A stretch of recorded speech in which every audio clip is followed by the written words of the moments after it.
श्री कृष्ण की लीलाओं से शायद ही कोई खास अनजान होगा, लेकिन क्या आप जानते हैं कि श्री कृष्ण की मृत्यु कब और कैसे हुई थी? वो कौन था जिसके हाथों श्री कृष्ण की मृत्यु हुई? मानवता और मानव जाति को लगभग नष्ट कर देने वाला कुरुक्षेत्र का युद्ध शांत हो चुका था।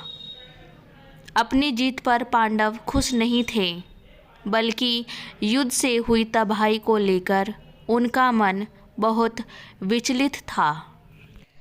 युद्ध के बाद श्री कृष्ण पांडवों के साथ गांधारी और धृतराष्ट्र के पास बेटे दुर्योधन की मौत पर शोक जाहिर करने की क्षमा मांगने पहुँचे।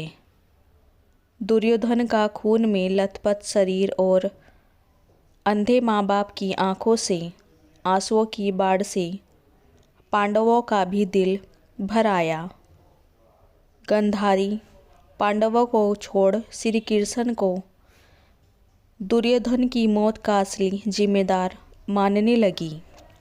गांधारी ने श्री कृष्ण पर चीखते हुए कहा, आप द्वारिकाधीश हैं, जिनकी पूजा मैंने खुद विष्णु अवतार में मानकर की। क्या आप अपने किए पर जरा भी शर्मिंदा नहीं हैं? आप चाहते तो अपनी दिव्य शक्तियों से इस युद्ध को टाल सकते थे। बेटे की मौत पर आंसू बहाने वाली माँ का दुख तुम खुद अपनी माँ देवकी से जाकर पूछो, जिसने अपने 7 बच्चों को अपनी आँखों के सामने मरते देखा है। इसके बाद गांधारी ने कृष्ण को श्राप देते हुए कहा, यदि भगवान विष्णु के प्रति मेरी आस्था सच्ची रही है तो आज से ठीक 36 वर्ष बाद तुम भी इस धरती पर जीवित नहीं रहोगे। द्वारिका तबाह हो जाएगी और यादव वंश का हर इंसान एक दूसरे के खून के प्यासे हो जाएंगे।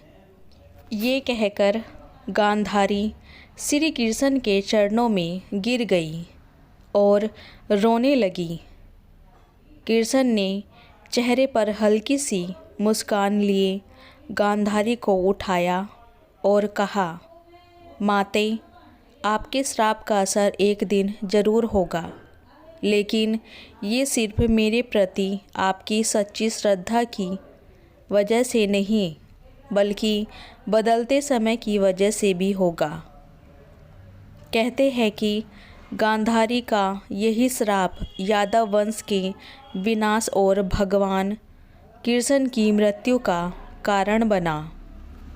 कई साल बाद श्री कृष्ण के पुत्र सांभा गर्भवती स्त्री का वेश धारण कर ऋषि मुनियों से मिलने गए। ये देखकर ऋषि भड़क गए और उन्होंने सांभा को श्राप दिया कि तुम एक ऐसे लोहे के तीर को जन्म दोगे जो तुम्हारे कुल साम्राज्य का सर्वनाश कर देगा। इससे सांभा बहुत डर गया और उन्होंने इस पूरी घटना के बारे में उग्रसेन को बताया। सांबा को इस श्राप से बचाने के लिए उग्रसेन ने कहा कि वो एक तीर का चूर्ण बनाकर उस प्रभास नदी में प्रवाहित कर दे। ऐसा करने से वो श्राप मुक्त हो जाएगा। जिस इलाके में इस चूर्ण को जमा किया गया था, वहाँ एक खास प्रकार की घास उग गई। ये देखकर उग्रसेन ने कहा कि यादव राज्य में किसी भी प्रकार के नशीले पदार्थों का उत्पादन और वितरण नहीं किया जाएगा। इसके बाद द्वारिका में कुछ बेहद अशुभ संकेत देखे गए, जिसमें सुदर्शन चक्र, श्री कृष्ण का शंख, उनका रथ और बलराम के हल का अदृश्य हो जाना शामिल है।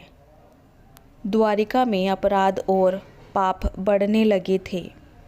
ये देख श्री कृष्ण परेशान हुए और उन्होंने अपनी प्रजा से प्रभास नदी के तट पर जाकर पापों का प्रायश्चित करने का आग्रह किया। द्वारिका वासी वहाँ जाकर मदिरा के नशे में चोर एक दूसरे से लड़ने लगे। गांधारी के श्राप के अनुसार यादव वंश के सभी लोग आपस में लड़कर मर गए। इस घटना के कुछ समय बाद श्री कृष्ण एक पेड़ के नीचे योग समाधि में लेटे हुए थे। इसी दौरान जरा नाम का एक शिकारी वहाँ हिरण की तलाश में आ गया। जरा ने कृष्ण के हिलते हुए पैरों को हिरण समझा और तीर चला दिया। इसके बाद शिकारी श्री कृष्ण के पास पहुंचा और अपनी गलती के लिए उनसे क्षमा मांगने लगा। तब श्री कृष्ण ने उसे सांत्वना दी और बताया कि कैसे उनकी मृत्यु निश्चित थी। श्री कृष्ण ने कहा, त्रेता युग में लोग मुझे राम के नाम से जानते थे।